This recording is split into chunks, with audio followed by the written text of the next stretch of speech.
Hello everyone, so this is Ashish Kumar once again. Welcome you all to WS Cube Cyber Security. Learners, आज का ये video specially होने वाला है wifi technology के बारे में, यानी आज हम इसका इंट्रोडक्शन देखने वाले हैं। और इसका इंट्रोडक्शन देखने के पीछे एक रीज़न है आप सभी के लिए। जैसा आप सबको पता है, हमने एक प्लेलिस्ट लॉन्च कर दी है वाईफाई सिक्योरिटी को लेकर। हमें पता है अगर हमें किसी भी टेक्नोलॉजी में वल्नरेबिलिटीज़ ढूंढनी है, लूपहोल्स ढूंढना है, उसे कॉम्प्रोमाइज़ करना है, तो उसकी पूरी वर्किंग, उसका ओवरऑल सिक्योरिटी, उसकी ओवरऑल स्ट्रक्चर के बारे में हमें अच्छी इन्फॉर्मेशन होनी चाहिए। तो बिल्कुल हम यहीं से स्टार्ट करेंगे। पहले हम वाईफाई के इंट्रोडक्शन को देखेंगे, उसकी हिस्ट्री को जानेंगे, वाईफाई टेक्नोलॉजी एक्जैक्टली है क्या वो समझेंगे। देन हम उसकी वर्किंग समझेंगे, उसके सारे सिक्योरिटी पॉइंटर्स समझेंगे, और फिर देखेंगे कि उसमें कितने तरीके के लूपहोल्स है और लोग उन्हें कैसे यूज़ लेते हैं, हैकर्स उन्हें कैसे यूज़ लेते हैं। तो बिना देरी करते हुए स्टार्ट करते हैं।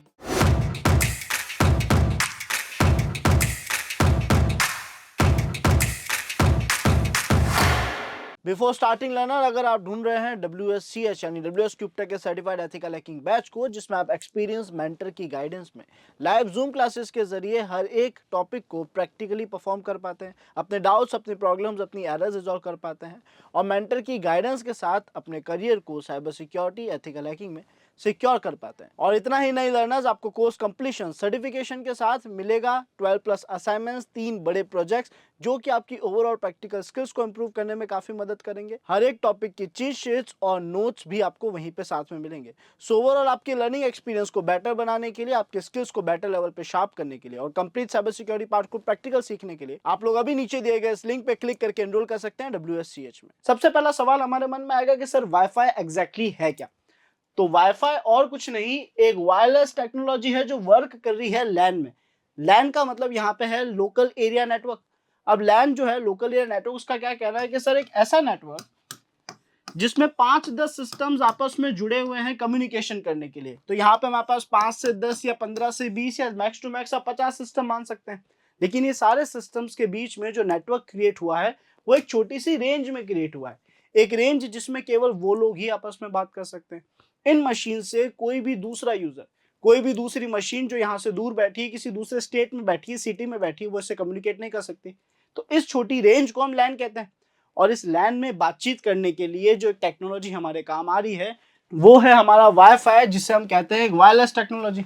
एक ऐसे टेक्नोलॉजी जो विदाउट वायर, बिना वायर के यूज से हमें कम्युनिकेशन करने दे रही है। कैसे कम्युनिकेशन करने दे रही है? तो सर वो यूज ले रही है रेडियो सिग्नल्स का। रेडियो सिग्नल्स की मदद से वो हमारे डेटा को ट्रांसफर करने की पावर दे रही है ताकि हम कम्युनिकेशन कर सके। जितनी भी मशीन एक लोकल एरिया नेटवर्क में जुड़ी है वो सब बात कर पाए। और इस वाईफाई का फुल फॉर्म है लर्नर्स वायरलेस फिडेलिटी। अब एक ऐसी टेक्नोलॉजी जो आपको लोकल एरिया नेटवर्क में रेडियो फ्रीक्वेंसीज की मदद से बात करने में हेल्प कर रही है, जिसका फुल फॉर्म है वायरलेस फिडेलिटी, जो कि एक फैमिली का हिस्सा है विच इज 802.11। ये असल में हमारे IEEE के स्टैंडर्ड्स हैं, जिसकी मदद से हम रेडियो फ्रीक्वेंसीज के अंदर कम्युनिकेशन कर पाते हैं। और हमारा वाईफाई टेक्नोलॉजी इसी वाईफाई फैमिली का हिस्सा है, इसी टेक्नोलॉजी का हिस्सा है, या इसी आप कह सकते हैं रूल्स रेगुलेशंस का हिस्सा है, इसी स्टैंडर्ड का हिस्सा है। इसके अंदर हमें ब्लूटूथ भी देखने को मिलता है और बाकी सारी नेटवर्किंग में यूज होने वाली टेक्नोलॉजीज हमें यहाँ पे देखने को मिलती है, वायरलेस टेक्नोलॉजीज। अब इसके अंदर यहाँ पे एक वर्ड लिखा हुआ था अनलाइसेंस्ड ISM फ्रीक्वेंसी बैंड, जैसे कि 2.4 गीगाहर्ट्ज, 5 गीगाहर्ट्ज और 6 गीगाहर्ट्ज। यहाँ पे अनलाइसेंस्ड का मतलब ये है कि सर ये उन रेडियो फ्रीक्वेंसीज पे वर्क कर रहा है जिसको यूज लेने के लिए आपको किसी भी लाइसेंस की जरूरत नहीं है। नॉर्मली ये जिस रेंज पे वर्क कर रहा है और जिस एरिया में वर्क कर रहा है, वहां पे उन फ्रीक्वेंसीज का लाइसेंस लेने की जरूरत नहीं पड़ती। इन फ्रीक्वेंसीज को कोई भी यूज ले सकता है। ये फ्रीक्वेंसीज जो है ये विदाउट लाइसेंस कोई भी यूजर यूज ले सकता है। लेकिन कई ऐसी रेडियो फ्रीक्वेंसीज है जिसके लिए हमें प्रॉपर अथॉरिटीज से लाइसेंस लेने पड़ते हैं, बट वो यहाँ इंप्लीमेंट नहीं हो रही। इन फ्रीक्वेंसीज को कोई भी यूज ले पा रहा है, जिसे हम कहते हैं ISM। अब ISM का मतलब है हमारा इंडस्ट्रियल वर्क, साइंटिफिक वर्क और मेडिकल वर्क। इन तीनों कामों के लिए इन रेडियो फ्रीक्वेंसीज को यूज लिया जाता था। लेकिन बाउंड्रीज तो है ही नहीं, कोई बाउंडेशंस तो है ही नहीं कि कौन यूज ले सकता है और कौन नहीं ले सकता। ये तो सबके लिए पब्लिक है, हर कोई इन फ्रीक्वेंसीज को यूज ले सकता है। तो यहीं पे हमारे वाईफाई टेक्नोलॉजीज का यूज लिया गया, जो हम अपने होम्स में, अपने कॉर्पोरेट सेक्टर्स में यूज लेते हैं, जिसकी मदद से आज मैं और आप बात कर पा रहे हैं, या हम अपने ब्राउटर से, अपने ब्रॉडबैंड से कम्युनिकेट कर पाते हैं, फाइल शेयरिंग कर पाते हैं। ये ओवरऑल हमारा वाईफाई है। आई होप आप सभी को इस वाईफाई की बेसिक वर्किंग समझ आ गई होगी। एक ऐसी टेक्नोलॉजी जिसको हम डेली लाइफ में यूज ले रहे हैं। बस इस टेक्नोलॉजी का बेस क्या है, इसका फुल फॉर्म क्या है, ये किस स्टैंडर्ड को फॉलो करता है, और ये अनलाइसेंस्ड ISM फ्रीक्वेंसी बैंड्स को यूज ले रहा है। अनलाइसेंस मतलब इसको यूज लेने के लिए किसी लाइसेंस की जरूरत नहीं है। और ISM का मतलब मैंने आपको बता दिया है कि यहाँ पे सारी इंडस्ट्रीज, सारे साइंटिफिक वर्क्स और सारे मेडिकल वर्क्स के लिए टेक्नोलॉजीज को यूज लिया जाता है। अब हम जानना चाहेंगे हमारे वाईफाई की जनरेशन के बारे में, वाईफाई कहाँ से स्टार्ट हुआ, सबसे पहली टेक्नोलॉजी क्या थी, देन उसमें क्या कमी आई, देन क्या-क्या टेक्नोलॉजीज़ हमें देखने को मिली। तो जब हम वाईफाई टेक्नोलॉजीज़ की बात कर रहे हैं, उनकी जनरेशंस की बात कर रहे हैं, तो ये रही आपकी सारी वाईफाई टेक्नोलॉजीज़। यहाँ पे आपको आपकी वाईफाई टेक्नोलॉजीज़ के नाम देखने को मिल रहे हैं, जैसे कि डब्ल्यूईपी आया, देन डब्ल्यूपीए आया, देन डब्ल्यूपीए2 आया और अब डब्ल्यूपीए3 भी आ चुका है। ये सारी टेक्नोलॉजीज़ क्या रोल प्ले कर रही है, कितना सेफ है, कितना सिक्योर है, कैसे काम करती है। सबसे पहले बात करते हैं हमारी पहली टेक्नोलॉजी के बारे में, जो कि इंट्रोड्यूस करी गई थी 1997 में, जिसका फुल फॉर्म है वायर्ड इक्विवेलेंट प्राइवेसी। अब ये जो हमारा डब्ल्यूईपी है, वायर्ड इक्विवेलेंट प्राइवेसी है, जो लॉन्च करा गया था 1997 में, ये बहुत ही लो सिक्योरिटी पे वर्क कर रहा था। सिक्योरिटी लेवल में इसके लो लिखा हुआ है। और लो क्यों लिखा हुआ है? क्योंकि सर ये किसी ना किसी टेक्नोलॉजी का यूज ले रहा होगा। वाईफाई में बातचीत हो रही है, बातचीत को सिक्योर करने के लिए कोई ना कोई इंक्रिप्शन, इनकोडिंग, हैशिंग कुछ तो यूज ले रहा होगा। तो ये क्या यूज ले रहा था? ये यूज ले रहा था सर RC4 टेक्नोलॉजी को, एक ऐसी टेक्नोलॉजी जिसकी मदद से इंक्रिप्शन तो हो रहा है, बट वो उतना ज्यादा सेफ, उतना ज्यादा रिलायबल नहीं है। और क्योंकि रिलायबल नहीं है, तो यहाँ पे मल्टीपल अटैक्स, जिसको हम FMS कहते हैं, विच इज फ्लनर, मैंट्रिन एंड शमीर, ये 3 तरीके के अटैक्स जो है इस पर्टिकुलर प्रोटोकॉल में या इस पर्टिकुलर इंक्रिप्शन टेक्नोलॉजी में हमें देखने को मिले। और ऐसा हो इसलिए रहा है क्योंकि सर ये जो ओवरऑल वर्क करता था, ये 64 बिट पे वर्क करता था, साथ में 128 भी अवेलेबल था। और देखा जाए तो इसके आगे भी अवेलेबल थे, लेकिन बाय डिफॉल्ट वो एप्लीकेबल करे नहीं गए। यानी इसके आगे की जो बिट इंक्रिप्शन होते हैं, उनको यहाँ पे एप्लीकेबल नहीं करा गया, बाय डिफॉल्ट तो अप्लाई बिल्कुल नहीं करा गया। अब अगर हम 64 बिट इंक्रिप्शन की भी बात करें, RC4 की मदद से अगर 64 बिट इंक्रिप्शन अप्लाई करा गया है, तो वहां क्या वीकनेस होती थी कि सर यहाँ पे जो 40 बिट है वो तो की को असाइन करा जाता था, और 20 बिट जो है वो मिलता था आईवी को, जो कि इनिशियलाइजेशन वेक्टर्स है। यानी ये क्या कर रहे हैं, ये इसके रैंडमनेस को बढ़ाने में मदद कर रहे हैं। जब एक पासवर्ड को एन्क्रिप्ट करा जा रहा है, तो ताकि उसे गैस ना करा जा सके, तो वहां पे वो एक सपोर्ट देते हैं, लेकिन वो सपोर्ट केवल 24 बिट का है। और ये 24 बिट का सपोर्ट जो है, ये इजीली गैस करा जा सकता था। तो आप देख सकते हैं यहाँ पे जो इसकी ऑथेंटिकेशन टेक्निक है, या तो वो ओपन सिस्टम है, या फिर वो शेयर्ड की कंसेप्ट को यूज ले रहा है। ये शेयर्ड की कंसेप्ट भी मैनुअल है। अब इस मैनुअल शेयर्ड की कंसेप्ट की वजह से भी ये काफी ज्यादा वर्नेबल साबित हो रहा है। और अगर सर हम इसमें देखें, तो यहाँ पे हमें कॉलम मिलता है इंटीग्रिटी का। इसका मतलब है कि ये जो भी डेटा सिक्योर कर रहा है, वो डेटा कितना प्योर है, यानी उस डेटा में क्या किसी भी तरीके के मॉडिफिकेशन, मैनिपुलेशन, किसी भी तरीके के चेंजेस परफॉर्म करे गए क्या, वो चेक करना जरूरी है। अदरवाइज पता नहीं पड़ेगा, यूजर ने पासवर्ड चेंज कर दिए, उसमें किसी तरीके के चेंजेस परफॉर्म कर दिए हैं, तो उसके बारे में पता कैसे पड़ेगा? पता पड़ने के लिए यूज ले रहा था CRC32 को। अभी जो CRC32 है, ये डिफॉल्ट टेक्नोलॉजी थी मशीन्स की चेक करने के लिए कि सर जो भी कंटेंट आया है, जो भी यहाँ पे इंक्रिप्शन डेटा है, जो भी डेटा है, क्या उसमें चेंजेस हुए कि नहीं हुए। लेकिन ये एक बहुत अच्छी टेक्नोलॉजी नहीं थी। ये उस लेवल पे डेटा को, डेटा की इंटीग्रिटी को, डेटा को चेक नहीं कर पा रही थी कि डेटा कितना प्योर है, उसके साथ क्या कोई उस लेवल की मैनिपुलेशन हुई है, नहीं हुई है, जिसको आगे आने वाली कुछ टेक्नोलॉजीज ने सिक्योर करा। यानी WPE के बाद हमारे पास आ गया WPA। WPA ने क्या करा कि सर WPA में वर्नेबिलिटीज हैं, कमियां हैं, काफी ज्यादा कमियां हैं, तो उनको रिजॉल्व करने के लिए मार्केट में न्यू टेक्नोलॉजीज का आना जरूरी था। तो जैसे ही WPA को इंट्रोड्यूस करा गया, जिसका फुल फॉर्म है वाईफाई प्रोटेक्टेड एक्सेस, जो कि लॉन्च करा गया 2003 में, जिसकी सिक्योरिटी देखा जाए तो इसके कंपैरिजन में बेटर है। यहाँ पे बहुत ही लोअर लेवल की सिक्योरिटी थी, तो उसको थोड़ा बेटर करा गया, और थोड़ी लोअर लेवल की वल्नरेबिलिटी यहाँ पे आ गई। यानी देखा जाए तो इसके कंपैरिजन में उसको थोड़ा ज्यादा सिक्योर बनाया गया। कैसे बनाया गया? तो यहाँ पे इंट्रोड्यूस करा गया TKIP को, स्टैंड्स फॉर टेम्परेरी की इंटीग्रेशन प्रोटोकॉल। इसमें क्या हो रहा है? तो सर जहां पे हमारा इस पर्टिकुलर एन्क्रिप्शन टेक्नोलॉजी में ये एक ही की जनरेट करता था, और ये एक की हर तरीके के डेटा में काम आ रही थी। आप कभी भी किसी से भी कम्युनिकेशन कर रहे हो, उस एक ही की से सारा एन्क्रिप्शन डिक्रिप्शन सब कुछ मैनेज करा जा रहा है। लेकिन यहाँ ऐसा नहीं हुआ। यहाँ ये साफ साफ बोल रहा है कि टेम्परेरी की जनरेट करी जा रही है। आप जब भी बातचीत कर रहे हैं, आप जो भी कम्युनिकेशन कर रहे हैं, उस पर्टिकुलर कम्युनिकेशन के लिए एक टेम्परेरी की बनाई जाएगी। तो एक ही की से आप सारे सेशंस को कॉम्प्रोमाइज नहीं कर पा रहे, विच इज सेफ, जो पहले से ज्यादा सिक्योरिटी दे रहा है। नो डाउट ये RC4 को तो साथ में यूज ले ही रहा है, एकदम से बहुत अच्छे लेवल की सिक्योरिटी है, बहुत अच्छे लेवल का एन्क्रिप्शन नहीं दिया। यहाँ पे जो कमियां महसूस हुई उसको सॉर्ट करा। यहाँ पे एक ही की से सब कुछ मैनेज हो रहा था, तो इसने कहा कि अब मैं टेम्परेरी कीज जनरेट करूंगा अपना काम करने के लिए, और उसमें भी थोड़ा एन्क्रिप्शन सुधार दूंगा। यानी अब मैं यहाँ पे परफॉर्म करूंगा 128 बिट का एन्क्रिप्शन, जिसमें हमारे पास जो आईवी है वो आ जाता है 48 बिट का। जैसे यहाँ पे आईवी 24 बिट का आ रहा था, लेकिन अब यहाँ पे आईवी जो है वो 48 का आ रहा है, जिसकी मदद से उस डेटा की रैंडमनेस बढ़ जाती है। और अगर वो डेटा ज्यादा रैंडम है, तो उसको गैस करना थोड़ा सा मुश्किल होगा इसके कंपैरिजन में। और इसके आगे अगर हम देखें, तो यूज ले रहा है प्री शेयर्ड की के कंसेप्ट को। यानी इसमें अब जो एडमिन है, जो वाईफाई को ओन करता है, वो क्या करेगा, पहले एक पासवर्ड बना देगा। अब उसने मान लेते हैं पासवर्ड रख दिया पासवर्ड, या फिर पासवर्ड रख दिया दिस इज माय पासवर्ड, या पासवर्ड @123 नाम का पासवर्ड रख दिया। तो ये पासवर्ड अब पहले ही डिफाइन हो चुका है, जिसकी मदद से अब लोग कनेक्ट होंगे और अपनी नेटवर्किंग में कम्युनिकेशन कर पाएंगे।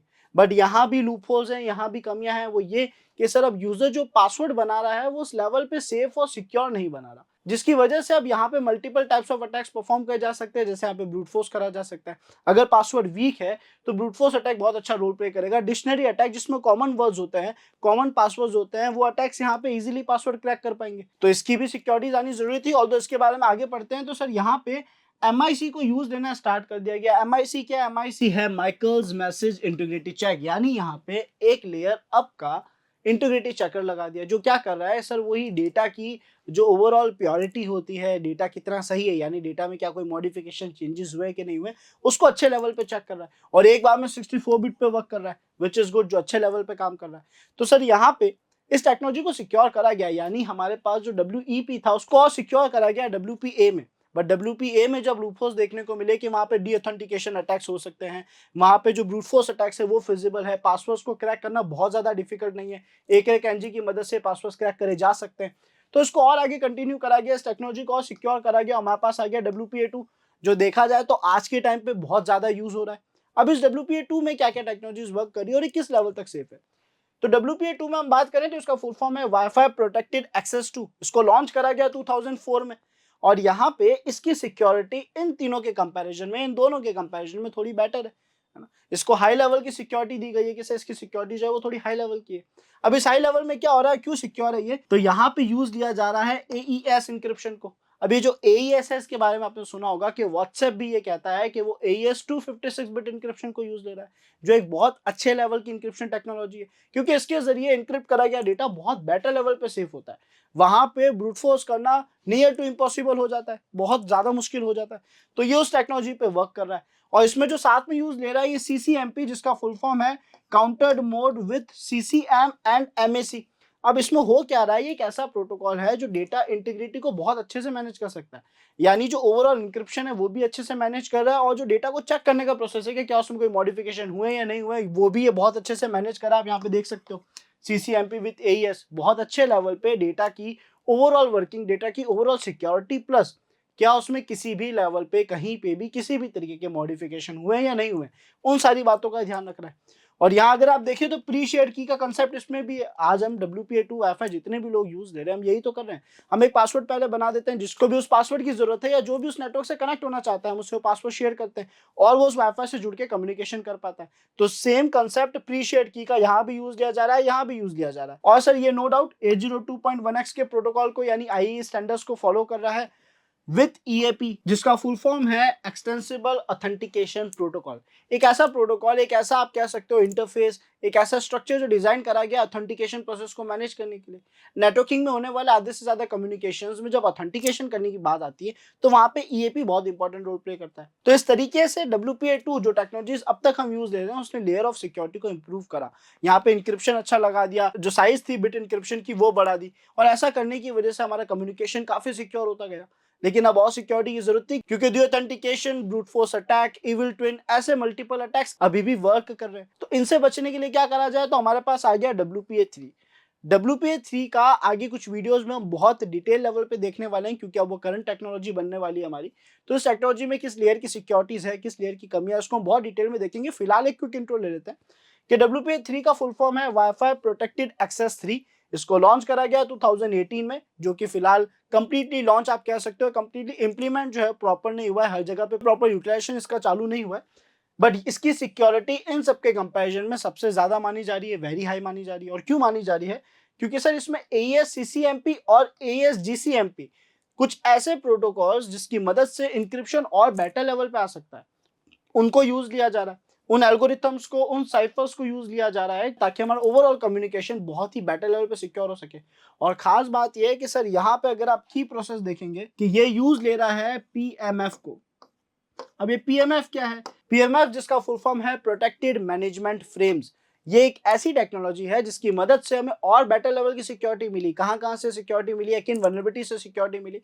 तो सर जो डीऑथेंटिकेशन थे, डिसएसोसिएटेड अटैक्स थे जिसमें यूजर डिस्कनेक्ट हो रहे हैं, यूजर्स को हम डिसएसोसिएट कर रहे हैं, ये सारे अटैक्स रुक गए। इन सारे अटैक्स के अंदर हमें एक इतना अच्छा लेवल का कम्युनिकेशन मिला, यानी डिवाइसेस के बीच में जो कनेक्शन बन रहा है, वो सिक्योरिटी का मिला, उस लेवल का मिला, वहाँ पे उस तरीके की टेक्नोलॉजीज और प्रोटोकॉल यूज़ लिए जा रहे हैं कि वहाँ पर वो वल्नरेबिलिटीज़ नहीं रही बिकॉज़ ऑफ पीएमएफ।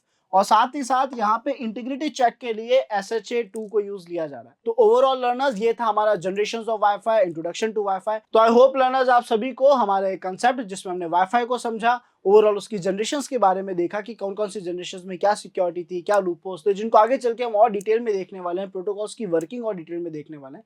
वो पूरा कंसेप्ट समझ आ गया होगा। मिलते हैं नेक्स्ट वीडियो में, till then stay safe and keep learning.